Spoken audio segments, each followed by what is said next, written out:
Welcome to Garrett CompSci. This is Unit 1, Lesson 9, Lossless Compression. So far in this unit, we've been looking at various kinds of information that we can represent using binary digitally. So sometimes when we store something using binary, it takes up quite a lot of space. So maybe like a video takes up quite a lot of space. And we want to store that same information using less space if we can. Why would we want to do that? Because we have limited space on our hard drive on the computer or on our flash drive or other physical storage device. Or maybe in the cloud we have a limit on our Google Drive, for example. Or maybe we're going to be sending something to someone and we don't want it to take forever to travel across the internet. Larger files take a longer time to transmit across the internet. So let's take a look at one form of compression called lossless, and the next lesson is lossy with a Y. So as a warm-up, here are some abbreviations used maybe in text messages. Why would we use abbreviations in text messages? Well, nowadays it might just be a quick little abbreviation just to save some time or because it's kind of cute. But in the old-fashioned text messages, we were actually capped at maybe about 160 characters per text message, and you were charged for each text message that you sent, or you had a limit of the number of texts that you could send in a month. And so anytime you went over a certain number of characters, like about 160, that would be another text message you were charged for. So if you wanted to say a lot of things in fewer messages, you would abbreviate quite a few of the words that you were sending. Also, it took longer to send text messages early on because they didn't have full keyboards. You used the number keys, and there are multiple letters per key. So it would take a while to send out a message, and you wanted to save some of that time. So we would do a small form of compression by just abbreviating the information we were trying to get across. Look at this text. It's a little rhyme. Pitter patter, listen to the rain. Pitter patter on the window pane. You can probably tell there's some repetition in there. So what would we do if we wanted to compress this text so that someone could fully reconstruct it when we got it to them, but it takes up less space while we're getting it to them? We could do some substitutions. See, this has some symbols substituted into the text. So we have a star here, and you can go and find the star is substituted for a snowman and a meteor, and a snowman and a meteor. And then you go and see what the snowman means. Snowman is capital P, lowercase I, umbrella. And umbrella, in turn, is TTER space. And so you do all of those substitutions, and you would get back to the original message. So the message is fully reversible. The compression is fully reversible, and the original message can be fully reconstructed into the exact original message. So, how is it the same as the first? We give them the compressed version as well as the dictionary or key that's necessary to be able to reconstruct it into the original message.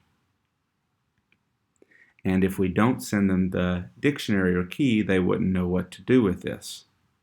So both have to be sent. Code.org provides a little widget for text compression exploration on level 1 of this lesson. Let's take a look. Puzzle number 1 says find some repeated words or phrases and enter them into the dictionary on the right. And as you type, it'll associate that text with a symbol and replace it in the pattern, in the text.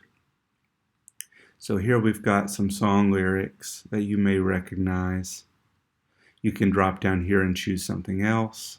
All these different texts. Let's choose the one that they had on the slides, the pitter-patter rhyme. Okay, so right now we've got the original text size takes up 93 bytes. So I bet that's 1 byte per character, and this is just 93 characters. Okay, right now we have nothing in the dictionary, so the dictionary takes up 0 bytes. And the compressed text size, we haven't done any compression, so right now it's 93, and our compression rate, which is the percent by which we have decreased the number of bytes required to send this message. So let's go ahead and find something that's repeated. How about pitter-patter with a space after each? And I'll right-click and copy that and paste it over here. Look at that. Pitter-patter is replaced with a sun, and there are 2 suns in a row. So I could probably do something else there.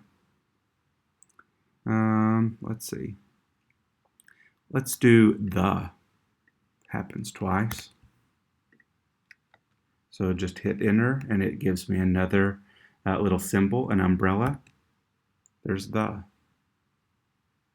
So far, I have compressed the original message by about 41%, which is pretty good, because now the compressed text size, so what we see over here, is 35 bytes, including the symbols. And the dictionary size, the dictionary takes up 20 bytes. So in total, what I would be sending to somebody is 55 bytes, the sum of those two. And the original was 93, so I've decreased the total size by about 41%. That's pretty good. You can go to another text and see how it goes. What kinds of text do you think would be easy to compress at a high rate? Probably the ones that contain the most repetition that you can substitute out with a symbol. So make note of your compression rating. Notice how all the numbers relate to one another. What strategies are we using to compress the text? We're probably looking for things that are repeated the most so that we can substitute them out. This is a video showing giving you instructions on the widget. So you probably don't need this at this point, but it's available as always on your lesson resources or on the code.org YouTube channel. So keep trying some of these various texts, trying to compress that as high as you can. See which ones are easy and which ones are difficult to get a good compression rate.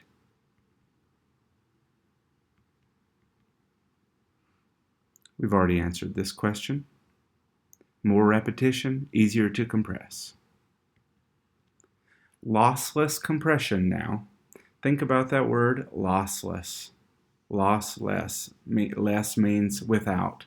So no loss of information. So lossless compression is a process for reducing the number of bits needed to represent something without losing any information. And we don't lose any information because the process is reversible. They can take that key, the dictionary, and fully reconstruct the original message with no details at all lost or missing. And that's all for this lesson. Go ahead and complete all the tasks in your code.org levels and continue on to the next lesson. Subscribe if you haven't already, and I'll see you next time. Thanks.